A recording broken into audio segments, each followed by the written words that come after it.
તેજસભાઈ, આપણા વિભાગની ઓપીડીમાં દર્દીને અને એના રિલેટિવ્સને એક ખૂબ જ કોમન ક્વેશ્ચન હોય છે કે ડૉક્ટર, આ કેન્સર શું છે?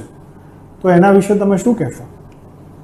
સરળ ભાષામાં કહીએ તો કેન્સર એટલે શરીરના કોષોનો અનિયંત્રિત ગ્રોથ. એક્ઝેક્ટલી. એટલે સામાન્ય રીતે બાળક જ્યારે મોટું થાય એ દરમિયાન પછી પુખ્તાવસ્થામાં એ દરેક વખતે શરીરના કોષોનો જે ગ્રોથની સ્પીડ છે એક બોડીના કંટ્રોલમાં હોય છે, પણ જ્યારે એ સ્પીડ અને એ કંટ્રોલ બોડી ગુમાવી દે છે અને ત્યારે જે કોષનો ગ્રોથ થાય તેને સામાન્ય રીતે આપણે કેન્સરનું નામ આપી શકીએ. તો ટૂંકમાં કહીએ તો દરેક કોષને ક્યારે જીવવાનું છે, ક્યારે મરવાનું છે, એ આખું સોફ્ટવેર પહેલેથી ડિસાઇડેડ છે. પણ જ્યારે આ પ્રક્રિયામાં કંઈક પ્રોબ્લેમ થાય છે ત્યારે કેન્સર સેલ જન્મ લે છે.